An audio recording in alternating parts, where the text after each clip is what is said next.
हाँ तो स्टूडेंट्स, हम लोग स्टार्ट करने जा रहे हैं हैलोएल्कीन और हैलोएरीन्स। और हैलोएल्कीन और हैलोएरीन्स में जो मोस्ट इंपॉर्टेंट क्वेश्चन है केमिस्ट्री के, उनको हम लोग आज देखेंगे। तो सबसे पहले हम लोग ये जानते हैं कि आखिर इनका प्रिपरेशन कैसे होता है, किसी भी हैलोएल्कीन का प्रिपरेशन कैसे होता है। तो चलिए स्टार्ट करते हैं। सबसे पहला किसी हैलोएल्कीन के प्रिपरेशन में हम लोग यूज करते हैं फ्री रेडिकल सब्स्टिट्यूशन, जो सबसे कॉमन है। फ्री रेडिकल सब्स्टिट्यूशन में क्या होता है कि अगर आप किसी एल्केन को हैलोजन के साथ रिएक्शन कराते हैं in the presence of sunlight, तो वो हमारा क्या बनता है, एल्केन हैलाइड बनता है। और ये जो एल्केन हैलाइड है, इसी को हम लोग हैलोएल्केन भी कहते हैं। अब ये जो एल्केन हैलाइड है, यहाँ पे मैंने आपको इसका एक डेमोंस्ट्रेशन दिया कि जब मीथेन क्लोरीन के साथ सनलाइट के प्रेजेंस में रिएक्शन करेगा तो क्या बनेगा, मेथिल क्लोराइड बनेगा और ये Cl एक आइसोबाइट बनेगा। तो यहाँ पर मेथिल क्लोराइड या क्लोरोमीथेन दोनों एक ही इलेक्ट्रॉनिक स्पीशीज का नाम है, जिसको हम लोग CH3Cl कहते हैं। तो इन्हीं को हम लोग कहते हैं एल्किल हैलाइड या एरिल हैलाइड, जो भी कह सकते हैं हैलोएल्केन। उसके बाद प्रिपरेशन मेथड्स में मैं आप एक्सप्लेन करने जा रहा हूं कि अल्कोहल से एल्किल हैलाइड कैसे बनता है या फिर हैलोएल्केन कैसे बनता है। तो सबसे पहले रिएक्शन है कि अगर आप किसी अल्कोहल को, अगर आप एल्किल हैलाइड से हाइड्रोजन हैलाइड के साथ रिएक्शन कराते हैं, तो हाइड्रोजन हैलाइड का OH और अल्कोहल का OH कंबाइन करके क्या बन जाएंगे, वाटर बन जाएंगे। और उसके साथ हमारा ये जो कार्बन कैटायन एल्किल ग्रुप का बनेगा और ये एनायन ये बनेंगे, ये आपस में कंबाइन करके क्या बन जाएंगे, एल्किल हैलाइड बन जाएंगे। उसी तरह से अगर हम अल्कोहल को फास्फोरिक PCl3 के साथ रिएक्शन कराते हैं, ये प्रकार का क्लोरीनेशन मेथड है कि आप जब भी इस कंपाउंड को लेकर किसी भी कंपाउंड को क्लोरीनेट करने की कोशिश करेंगे जो विशेष का आयनिक गुण रखते हैं, तो वो आसानी से क्या हो जाता है, क्लोरीनेट हो जाता है। यहाँ पर भी सेम रिएक्शन कि जब ये इनके साथ रिएक्शन करेगा 3 मॉलिक्यूल अल्कोहल के साथ, तो वो 3 मॉलिक्यूल एल्किल हैलाइड के बनते हैं और हमारा H3PO3 बनता है। और उसके बाद जब हम PCl5 के साथ रिएक्शन करते हैं, तो PCl5 के साथ अल्कोहल रिएक्ट करके एल्किल हैलाइड को बनाएगा, साथ में ये फास्फोरिक क्लोराइड बनाएगा, POCl3 बनाएगा और फिर एक मॉलिक्यूल HCl बनाएगा। नाउ नेक्स्ट टॉपिक में अगर हम इसी अल्कोहल को सल्फ्यूरिक क्लोराइड के साथ रिएक्शन कराते हैं, चला है क्या चल रहा है, क्या चल रहा है? चल रहा है तो नहीं चल रहा है नहीं। तो जब हम लोग अल्कोहल को सल्फ्यूरिक क्लोराइड के साथ रिएक्शन कराते हैं, तो सल्फ्यूरिक क्लोराइड भी एक स्ट्रॉन्ग सल्फ्यूरिक क्लोरीनेटिंग एजेंट है। तो ये क्या करते हैं, अपने क्लोरीन को हाइड्रोजन के साथ सब्स्टिट्यूट करके एल्केन हैलाइड बना लेते हैं, सल्फर डाइऑक्साइड गैस का निर्माण करते हैं और H2O का भी निर्माण करते हैं। उसके बाद हाइड्रोजन एक्सचेंज मेथड देखिए।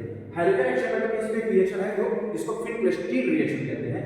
फिन-क्लेस्टीन रिएक्शन में क्या होता है कि अगर हमारे पास एल्किन है, अब यहाँ पर इस हाइड्रोजन की जगह पर आप लोग क्लोरीन ले सकते हैं, ब्रोमीन ले सकते हैं, ऐसा कर सकते हैं। तो क्लोरीन और ब्रोमीन अगर हाइड्रोजन की जगह पर और वो रिएक्शन किसके साथ करता है, पोटेशियम आयोडाइड के साथ करता है, तो आयोडाइड, क्योंकि आयोडीन एक स्ट्रॉन्ग न्यूक्लियोफाइल है, तो आयोडीन क्या करता है, लेस रिएक्टिव न्यूक्लियोफाइल को एल्किन ग्रुप के साथ एसोसिएट करा देता है और ये हमारा एल्किन आयोडाइड का कंपाउंड बन जाता है। और वहीं पे स्वाट रिएक्शन क्या होता है, स्वाट रिएक्शन सिल्वर फ्लोराइड अक्सर करके सिल्वर फ्लोराइड का यूज करते हैं, एक प्रकार का क्लोरीनेशन प्रोसेस है जिसमें हमारे पास कोई भी एल्किल हैलाइड होगा तो उसको लोग क्लोरीनेट कराने के लिए सिल्वर फ्लोराइड का यूज कराते हैं। तो फ्लोरीन क्या करता है, हाइड्रोजन को एक्सचेंज कर देता है और वो हमारा एल्किल फ्लोराइड बनाता है और हमारा सिल्वर हैलाइड बाहर आता है। तो इस प्रकार से ये एक कॉमन रिएक्शन है जो हमारे एल्किल हैलाइड पेपर में जो सबसे इंपॉर्टेंट आता है वो फिन-क्लेस्टीन रिएक्शन आता है और अल्कोहल का फास्फोरस PCl3 और PCl5 के साथ रिएक्शन, ये सबसे इंपॉर्टेंट आता है। नेक्स्ट देख लेते हैं। नेक्स्ट देखते हैं केमिकल प्रॉपर्टीज। किसी भी अल्कोहल कैसा है, किसी भी एल्किल हैलाइड की केमिकल प्रॉपर्टी कैसे डिसाइड करते हैं।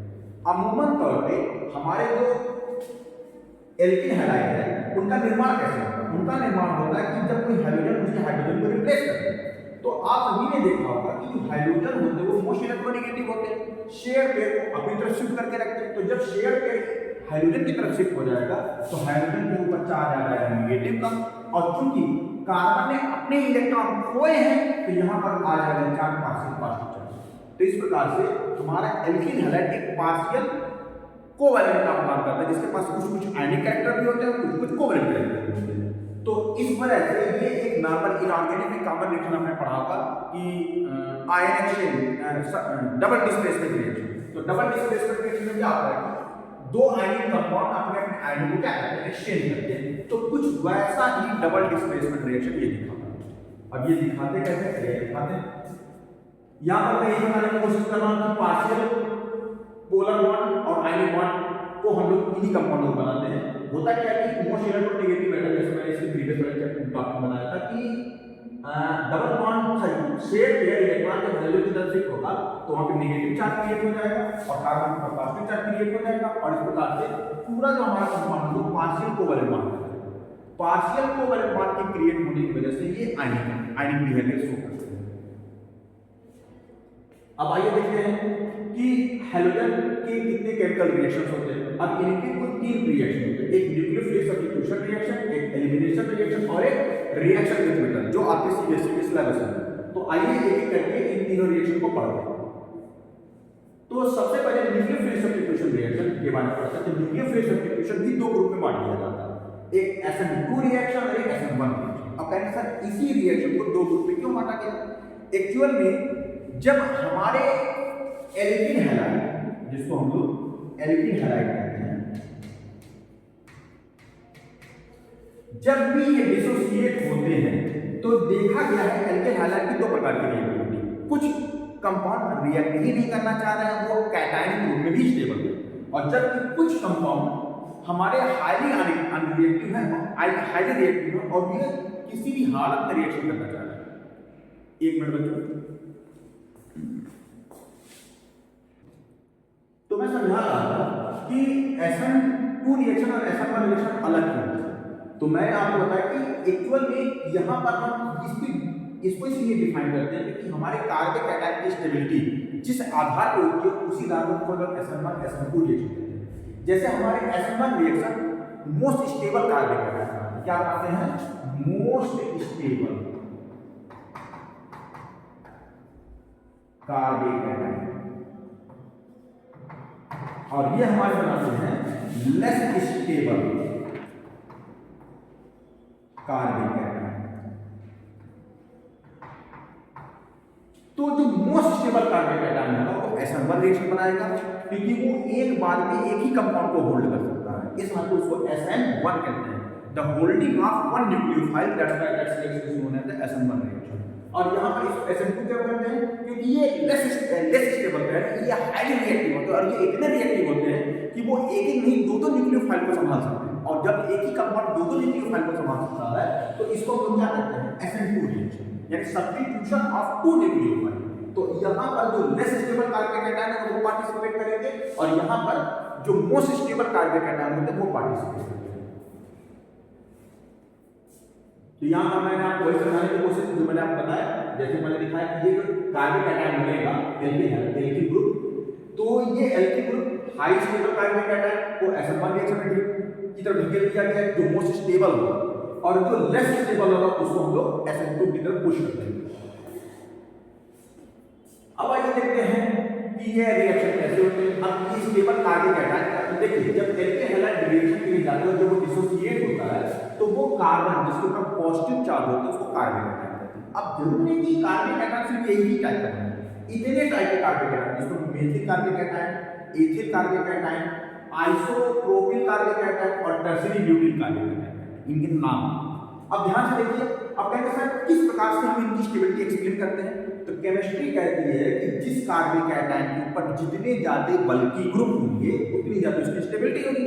अब यहाँ पर देखिए, इस टर्शियरी ब्यूटिल कार्बनिक कैटायन के पास 3 बल्की ग्रुप हैं, तो यहाँ पर इनके पास इनकी स्टेबिलिटी 3 होगी। अब कहेंगे सर ये इनकी स्टेबिलिटी कैसे एक्सप्लेन करते हैं, ध्यान दीजिए, मैंने आपको कभी न कभी पढ़ाया ही होगा कि मेथिल ग्रुप होते हैं इलेक्ट्रॉन डोनेटिंग ग्रुप होते हैं और कार्बन के ऊपर पॉजिटिव चार्ज है। तो अगर कार्बन के ऊपर पॉजिटिव चार्ज और 3 तरफ से अगर इलेक्ट्रॉन डोनेटिंग ग्रुप आ जाए तो ये कार्बनिक कैटायन किसी प्रकार से प्रॉब्लम क्रिएट नहीं करता है ड्यूरिंग द रिएक्शन, इस नाते इसकी स्टेबिलिटी बढ़ जाती है। अब जैसे एग्जांपल के तौर पे अगर आपकी ही कोई प्यारी चीज आप ले ली, कोई आपसे छीन ली, तो अगर उसको दोबारा अगर आप किसी से प्राप्त नहीं कर सकते तो जैसे घर में उतना उधम मचाएंगे उतने प्रॉब्लम क्रिएट करेंगे। लेकिन अगर मान लीजिए आपके खानदान से आपके चाचा कुछ दे दे, आपकी मम्मी कुछ दे दे, फूफा कुछ दे दे, तो जाहिर सी बात है इतने सारे अगर सामान आपको मिलने लगेगा तो क्या आप उधर बचाएंगे? तो आप स्टेबल हो। तो इनके चाचा मौसा फूफा मिलकर के वो क्या करते हैं? स्टेबल कर देते हैं। जबकि जिस परिवार में जितने कम बड़े रहेंगे तो जाहिर सी बात है उतने कम सामान मिलेंगे। अब जैसे इनके पापा है, इनके चाचा है, फूफा मौसा नहीं है। जब फूफा मौसा नहीं तो जाहिर सी बात है जब भी अपने इलेक्ट्रॉन देंगे तो उसकी तुलना में इसके पास सामानों की संख्या कम होगी। तो जाहिर सी बात है इसकी तुलना में इसकी स्टेबिलिटी कम होगा। आप अपनी तुलना धीरू भाई अंबानी के बेटे अनंत अंबानी से कर नहीं सकते, क्योंकि उसके पास फेरारी होगा, दुनिया भर के कार होंगे। आपके पास नहीं, आपके पास अगर कबाड़ी की मोटरसाइकिल होगी, जब बहुत ज्यादा होगा तो कार होगा। वो तो बचपन में पैदा फेरारी कार में पैदा होगा, तो जाहिर सी बात है उसकी स्टेबिलिटी का क्रम ज्यादा है अनदर तक आपकी स्टेबिलिटी का। अब इधर देख लीजिए कि हमारा ये जो कार्बोकेटाइन है, यहाँ इस कार्बोकेटाइन में हमारे इसके पास सिर्फ इसके पिता नहीं है मेथिल। अब जाहिर सी बात है बाकी इनके रिलेटिव इतने एफिशिएंट नहीं है कि वो इसको इलेक्ट्रॉन डोनेट कर सके। इस नाते अगर इसको कोई भी आवश्यकता जो पॉजिटिव चार्ज को स्टेबल करने के लिए चाहिए, कौन प्रोवाइड करता है? इसकी सिर्फ पिता नहीं। तो जाहिर सी बात है इन तीनों के क्रम में हमारा एक ही कार्बोकेटाइन ज्यादा स्टेबल होगा। और वहीं पर एक गरीब व्यक्ति जिसके माँ बाप नहीं है, उसके पड़ोसी उसको पाल पोस के रखा हुआ है, तो जाहिर सी बात है अगर इसको किसी भी कम सामान की कमी होगी तो उसको तो देने वाला कोई नहीं होगा। तो ऐसे कंडीशन में ये ज्यादा अनस्टेबल होगा। मेरी बात समझ पा रहे हैं सब लोग? तो इस प्रकार से हम लोग SN1 SN2 रिएक्शन करते हैं। तो चलिए अब देखिए इनमें जितने ज्यादा इसके बल्कि ग्रुप उतनी ज्यादा उसकी स्टेबिलिटी। 3 बल्कि ग्रुप इसकी स्टेबिलिटी ज्यादा है, 2 बल्कि ग्रुप इसकी स्टेबिलिटी उससे कम लेकिन हाँ ये स्टेबल है। इसके पास 1 बल्कि ग्रुप स्टेबल है लेकिन मेथिल से ज्यादा, और मेथिल के पास एक ही बल्कि ग्रुप है, इसका ये लीस्ट स्टेबल। तो जितने भी लीस्ट स्टेबल मतलब मेथिल ग्रुप से लेकर के एथिल ग्रुप की कैटेगरी को डाल दिया जाता है SN2 रिएक्शन में, और एक टर्शियरी ब्यूटिल से लेकर के आइसोप्रोपिल तक के ग्रुप को डाल दिया जाता है SN1 रिएक्शन। बात समझ में आई सब लोगों को? तो चलिए अब आगे यहाँ पर मैं आपको वो रिएक्शन करके दिखाने की कोशिश कर रहा हूँ कि आखिर किस प्रकार से एक सिंपल सा हाइड्रोजन एक्सचेंज रिएक्शन होता है। तो यहाँ पर पोटेशियम के ऊपर पॉजिटिव चार्ज, हाइड्रोजन के ऊपर नेगेटिव चार्ज, यहाँ पर इसके ऊपर नेगेटिव चार्ज, इसके ऊपर पॉजिटिव। तो सिंपल सा आप क्या लिख सकते हैं कि ये OH इसकी जगह पे आता है और ये OH इसकी जगह चला जाता है, जिसकी वजह से KCl बन जाता है और हमारा H2O बन जाता है। और वहां पर इसको भी आप देख रहे हैं, यहाँ पर भी सिंपल सा कौन सा रिएक्शन होता है? इसके ऊपर नेगेटिव, इसके ऊपर पॉजिटिव, नेगेटिव पॉजिटिव नेगेटिव। तो जाहिर सी बात है ये नेगेटिव इसको रिप्लेस करेगा, तो ये अब इसके जगह पे चला जाएगा, तो हमारा मेथिल प्रोडक्ट की इसकी जगह जो किसके रिएक्शन एग्जांपल ये हमारे SN2 रिएक्शन। तो आप ऐसा कि यहाँ पर 2 न्यूक्लियोफाइल का सब्स्टिट्यूशन मुझे दिख नहीं रहा, तो आपके भाई से SN2 रिएक्शन काउंट करिए तो नॉर्मल वही 10 के रिएक्शन जैसा ही है। तो आइए दिखाते हैं मैकेनिज्म में जब एंटर करेंगे तभी आपको सब कुछ दिखेगा। मैकेनिज्म में आप जब जाएंगे तो नॉर्मली रिएक्शन के अंदर क्या दिखाने की कोशिश करें कि सबसे पहले कार्बोकेटाइन का निर्माण, कार्बोकेटाइन के निर्माण के लिए पहले क्या होगा? बॉन्ड का हाइड्रोजन की तरफ शिफ्ट होना पड़ेगा, और जब बॉन्ड मेरा हाइड्रोजन की तरफ शिफ्ट हो जाएगा तो हमारे एल्किल ग्रुप के ऊपर पार्शियल पॉजिटिव चार्ज और हाइड्रोजन के ऊपर पार्शियल नेगेटिव चार्ज।